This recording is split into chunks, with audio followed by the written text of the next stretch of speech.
Halo, selamat sore Erlina. Selamat sore Erlina.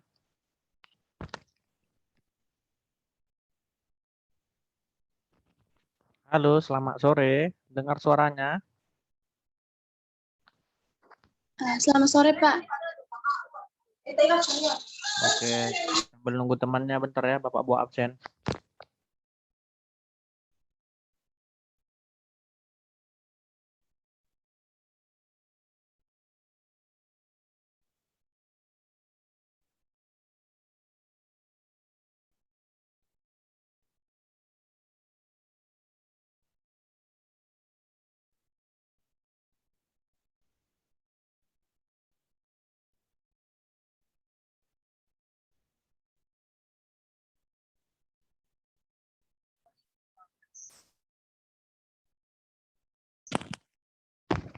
Oke, selamat sore semuanya.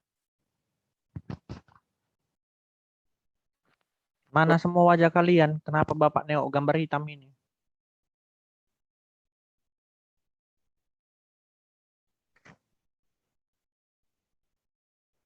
Si Uji? Apa nih? Ujita. Nah, gitu dong. Ada yang baru bangun tidur?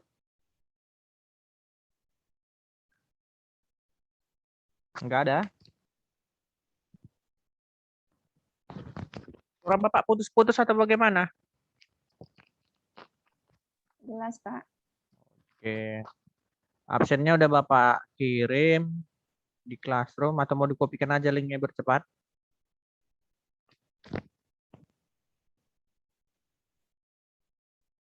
Kopi aja ya, bercepat. Oke, itu untuk link presensinya.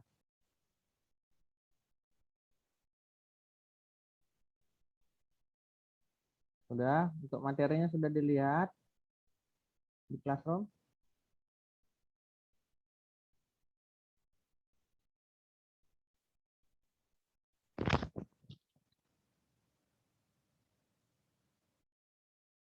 Sudah dilihat di Classroom materinya?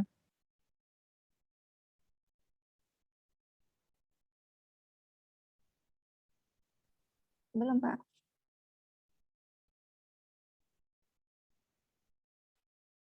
Putus. Ya.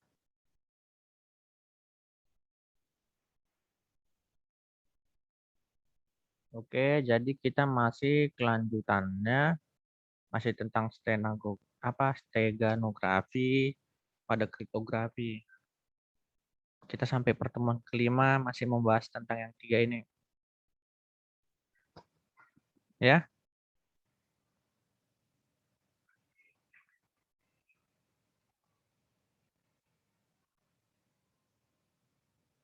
Jadi ini dia materinya, sudah kelihatan? Sudah, Pak. Sudah. Kalian satu lokal ada berapa orang?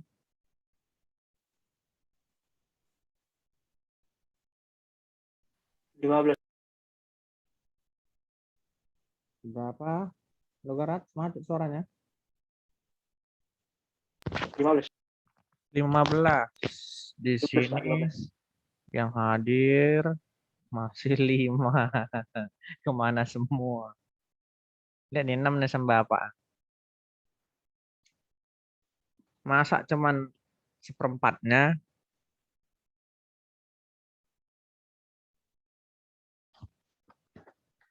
Ya, padahal kelas kalian kan banyak beasiswa kan?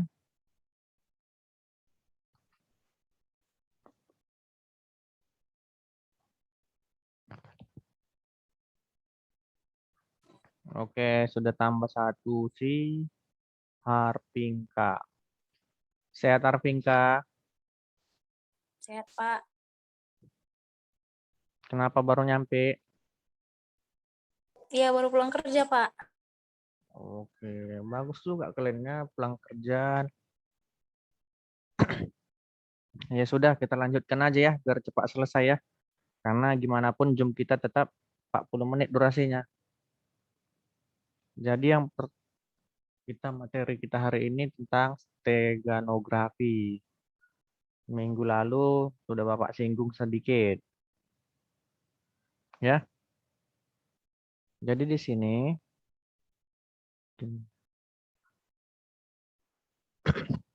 ada definisinya, yaitu bahwa steganografi adalah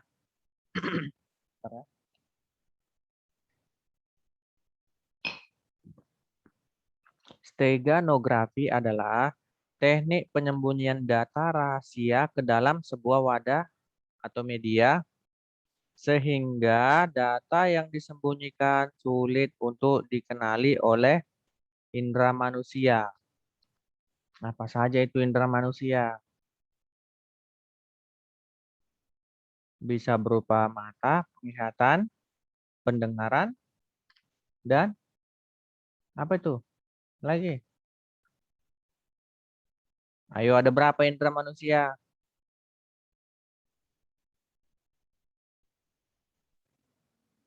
Logarat ada berapa?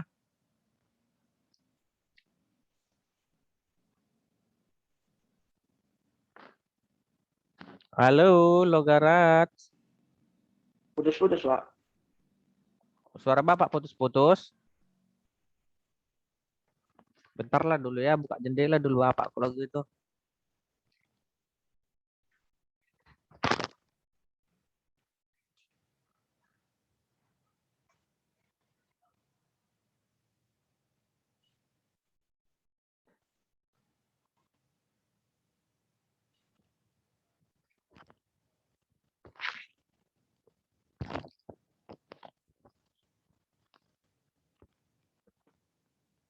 Bagaimana? Sudah kedengaran? Udah, Pak. Oke, mungkin pengaruh nggak ada masuk karena tadi jendela Bapak tutup. Di sini katanya steganografi adalah teknik penyembunyian data rahasia ke dalam sebuah wadah atau media sehingga data yang disembunyikan sulit untuk dikenali oleh indera manusia. Indera manusia ada berapa? Ada banyak kan? Ada 6 kan? 6 atau 7? Atau 5? 5, Pak. 5, Pak. Nah, 5, itulah yang Pak. dimaksud. Salah satunya mata, apalagi telinga, ya kan? Hidung. Seperti yang udah kita pelajari minggu lalu, apa saja yang bisa diubah. Misalnya ada gambar, berarti dilihat kan? Berarti ini tidak bisa dilihat maksudnya. Apalagi ada suara atau video, ya kan? Berarti tidak bisa didengar. Itu dia maksudnya nih. Tujuannya, di sini tujuan utama untuk menyembunyikan data.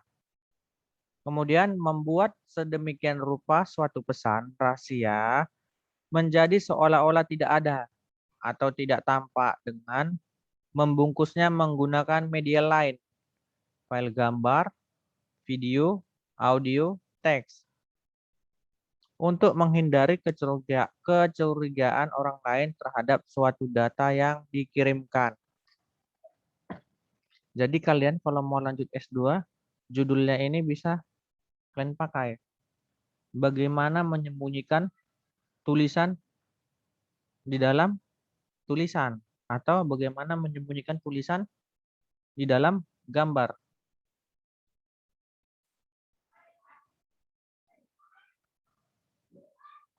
Jadi sini ada kriptografi PS steganografi. Jadi kriptografi yaitu pesan rahasia yang diacak susunannya oleh atau polanya sehingga pesan tidak dapat dibaca oleh orang lain.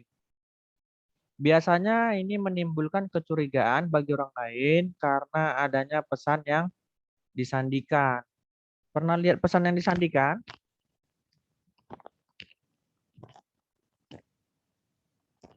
Ada yang pernah lihat pesan disandikan?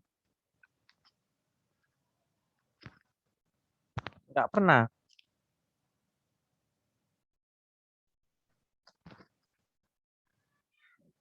Haripinka pernah lihat pesan yang disandikan?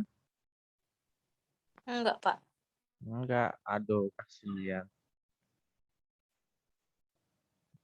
Jadi kalau data yang disandikan, misalnya kamu download, tiba-tiba ada di password, pernah? Enggak juga. Astaga. Jadi kalau Microsoft Word, misalnya kamu buka file orang, rupanya dikunci. Enggak pernah juga melihatnya. Pernah, Pak. Nah, hampir-hampir mirip gitulah. Cuman ini dia berupa pesan yang disandikan. Kemudian steganografi adalah pesan rahasia yang dibungkus dengan media lain seperti teks, gambar, video, audio sehingga sulit bagi orang lain untuk menyadari bahwa ada pesan rahasia di dalam file,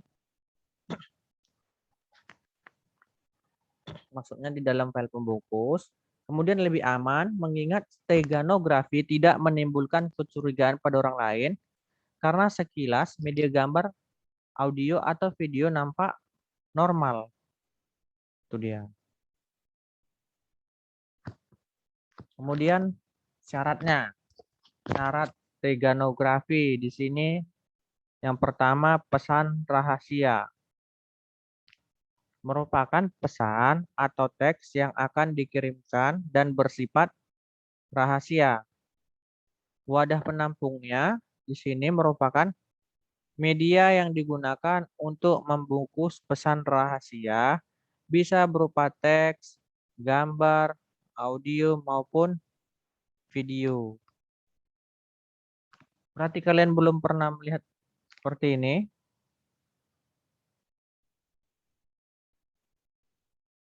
Belum ada yang pernah melihat data-data seperti ini.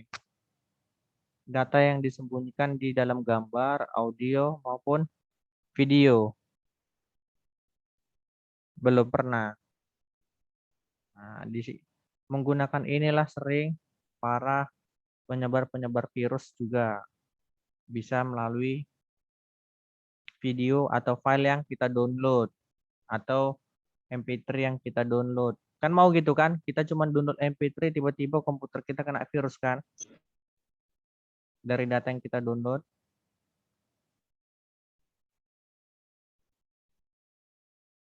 Selanjutnya steganalis. Nah, steganalis itu adalah ilmu yang mempelajari karakteristik penyembunyian suatu data pada media atau steganografi dan bagaimana cara untuk mendeteksi bahkan sampai membongkar data yang tersembunyi itu. Ya, bisa diingatkan steganalis? Bisa? Ini siapa baru masuk? Si Rina. Rina baru masuk?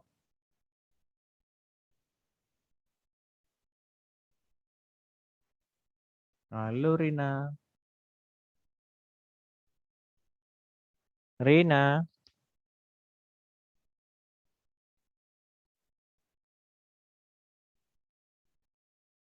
Enggak dengar deh. Oke, kita lanjut. Metode steganalis pada gambar. Yang pertama ada metode persuasif. Melihat dengan mata telanjang dan merasakan ada kejanggalan pada media tersebut. Itulah dia. Kemudian yang kedua ada visual attack. Visual attack ini bisa disamakan dengan metode Stego, kemudian hide and seek, kemudian ada skytail, kemudian ada snow, steganos, kemudian white noise storm. Yang secara global inti dari metode ini. Kita lihat di bawahnya. Attack carrier medium atau steganogram. Ini adalah bagian yang diperkirakan disembunyikan mengandung bit pada pesan tersembunyi. Kemudian ada extract the potential of mistake bit. Nah, jadi ini menggunakan suatu algoritma tertentu untuk mengekstrak bit dari si pesan. Selanjutnya yang ketiga, melihat ilustrasi visual dari bit yang diekstrak. Karena tetap menggunakan kemampuan mata manusia yang tetap dapat mengenali suatu benda berdasarkan pola tertentu.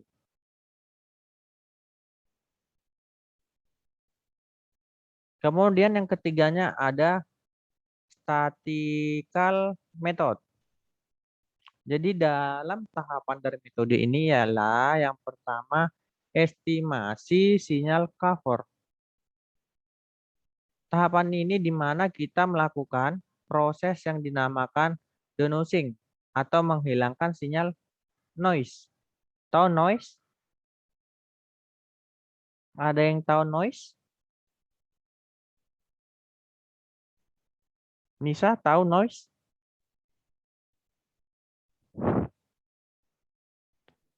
Enggak, Pak. Rina gimana tahu noise? Ribut, Apa? Pak. Ribut apa nih maksudnya?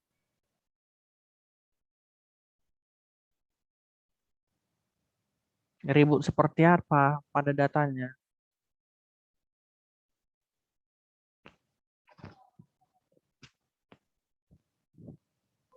Kayak Maya? misalnya sinyal yang lelet, Pak, atau kurang bagus gitu, kayak gitu. Tapi tadi suara, ini sinyal yang apa? Emang sinyal ada suaranya? Ayo, tidak kan? Kemudian sampai nih Maya? Apa?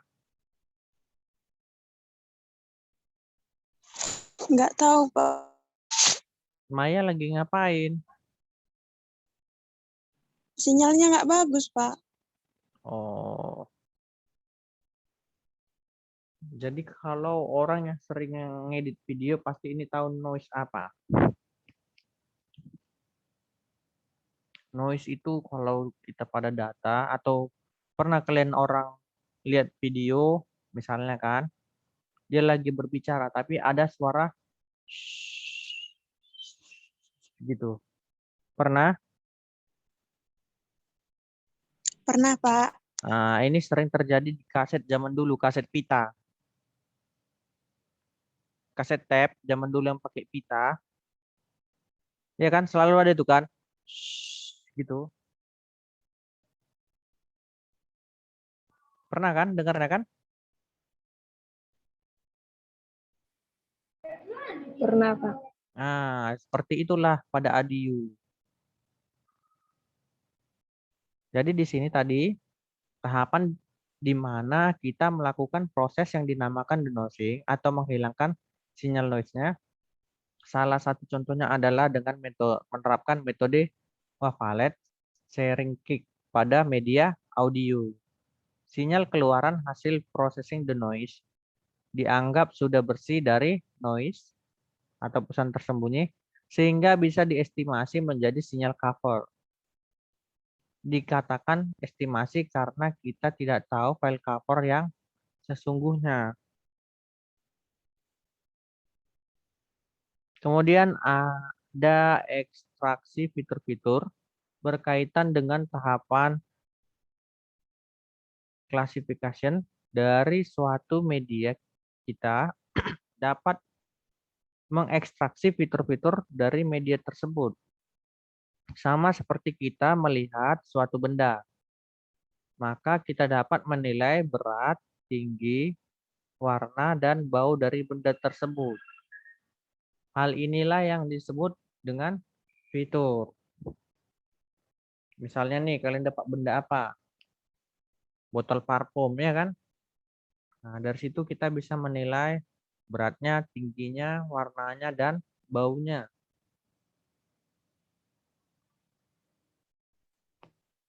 Yang C masih berkaitan dengan tahap B. Setelah berhasil mengekstrak fitur yang ada, langkah berikutnya memilih fitur-fitur yang cocok untuk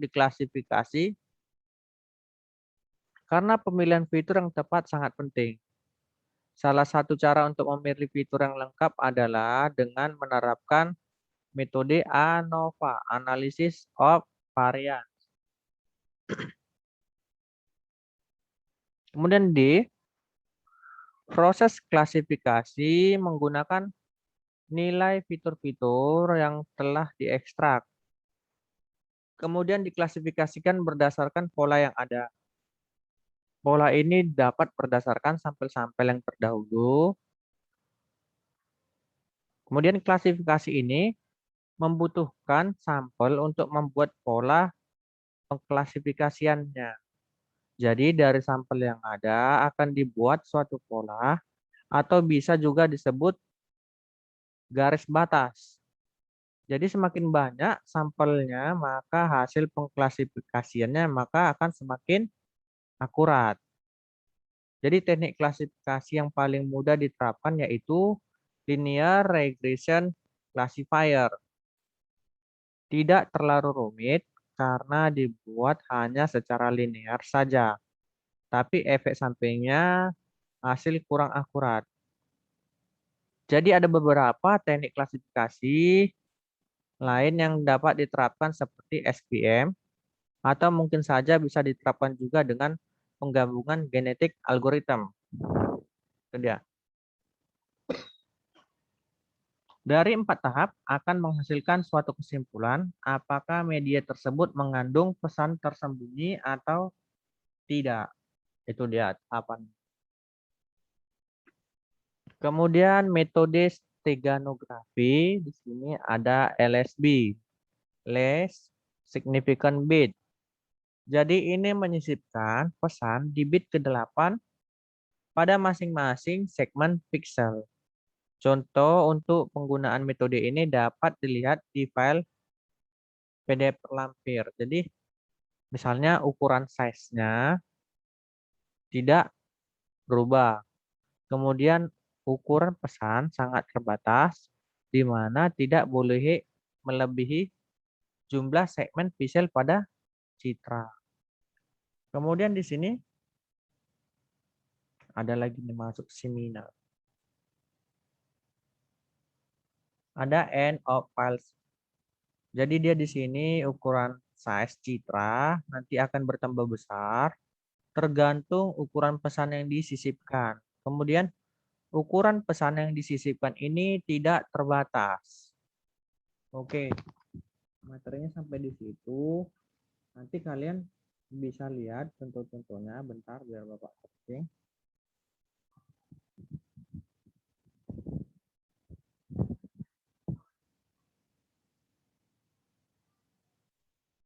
Jadi misalnya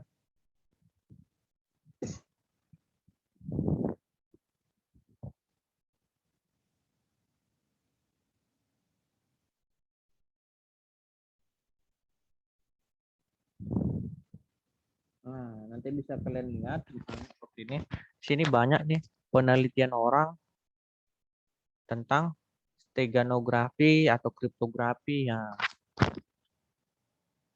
Siapa tahu kalian mau buat judul skripsi.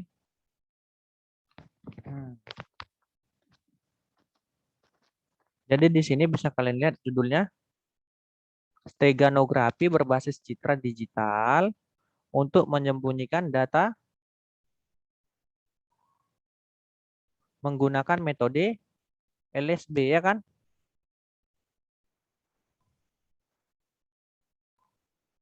Kelihatan tidak ini materi apanya yang Bapak screen?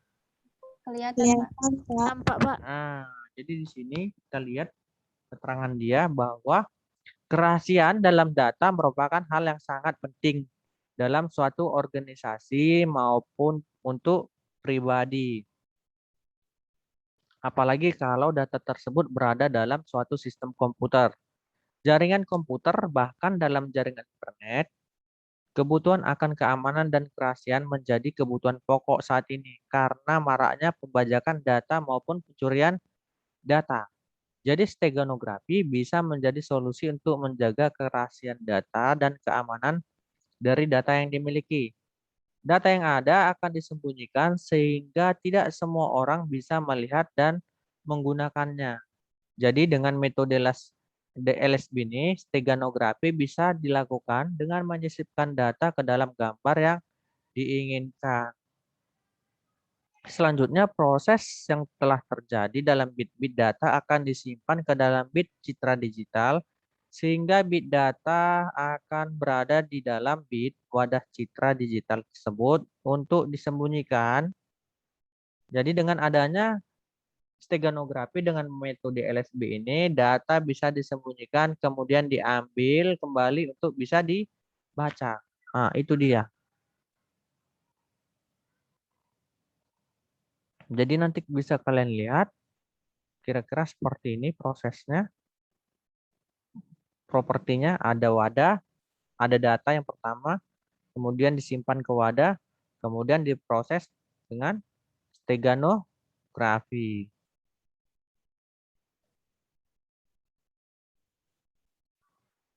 Nah, ini modelnya.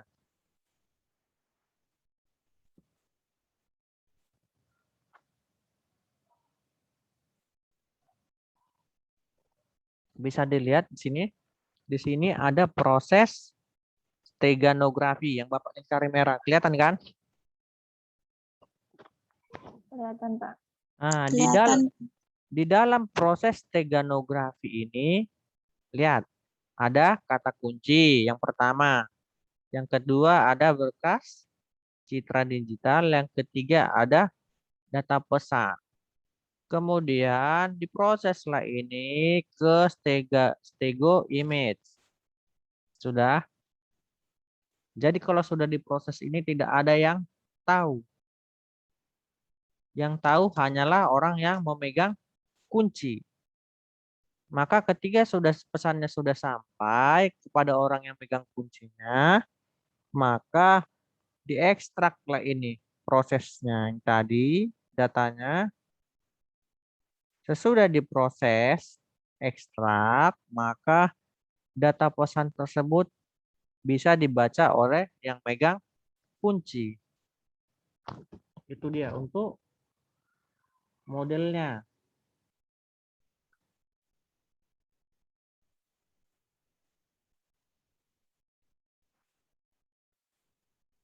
Jadi nanti perhitungannya kira-kira seperti ini contohnya. Kemudian proses penyisipannya. Nah, bisa kalian lihat ini flowchartnya. Yang pertama mulai, ya kan? Kemudian ini apa? Simbol apa ini? Yang kedua? Simbol input kan? Nah, ini simbol input. Maka apa yang diinput? Yang diinput adalah file yang mau kita apain? Kita olah pakai kunci stego. Kemudian masuklah ke proses. Prosesnya yaitu ubah file input RGB ke dalam susunan bit. Kemudian hitung bit terkecil pada cover object. Selanjutnya bangkitkan sudo number sebagai generator kunci stegonya. Kemudian pilih koefisien bitnya. Mana? Udah pening polanya?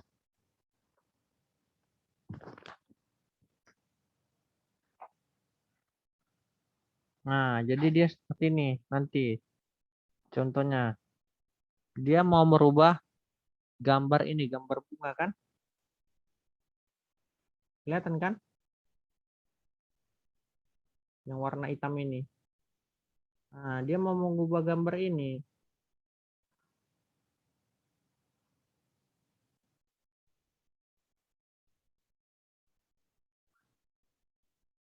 Maka setelah diubah, inilah perubahan datanya ke dalam bilangan biner dikonversi menjadi seperti ini.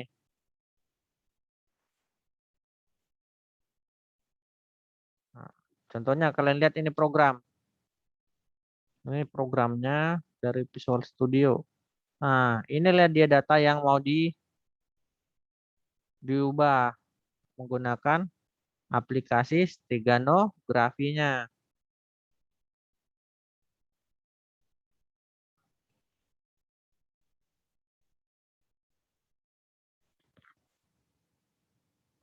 Maka setelah diubah, datanya menjadi seperti ini. Lihat, berubah nggak ini? Jadi terang kan? Sesudah diekstrak, terang tidak? Terang, Pak. Nah, itu dia. Makanya kalau kalian mau buat judul, ini bisa. Untuk mau belajarnya, belajar buat programnya di YouTube banyak sekali ya.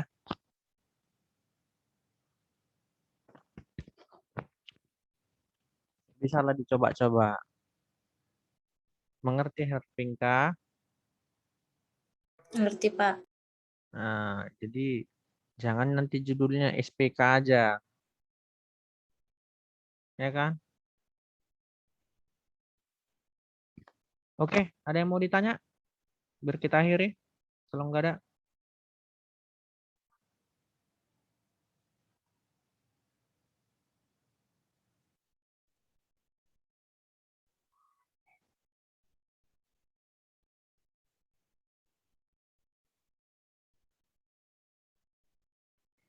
Masih 11 yang isi absen. Berapa orang kita yang masuk?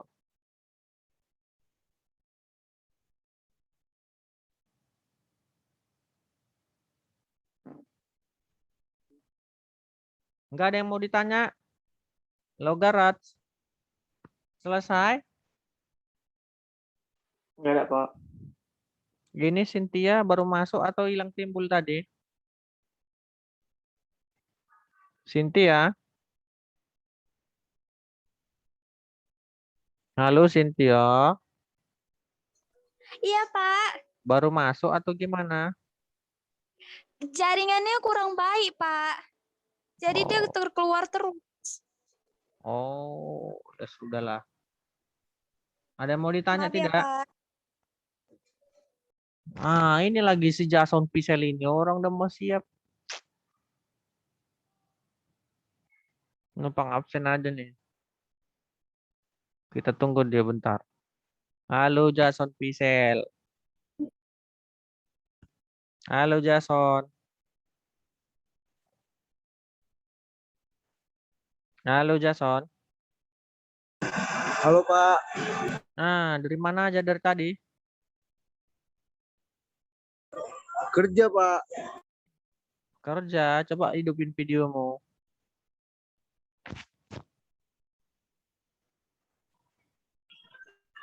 Mana? Ini kerja Pak.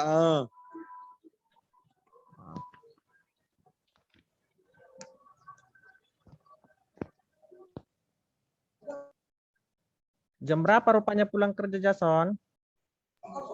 Jam 8 Pak. Jam 8. Iya, Lama ya. iya Pak. Udah, ini kan udah selesai. Ada yang mau ditanya? Enggak ada? Nggak ada Pak. Ya sudah, kalau nggak ada yang mau ditanya karena berhubung bentar lagi jam sholat, kita hargailah teman kita ya. Ya, Oke, Pak. selamat sore semuanya. Sampai jumpa minggu depan. Jangan lupa isi absensi ya. Bye-bye. Sore, Pak. Sore, Pak.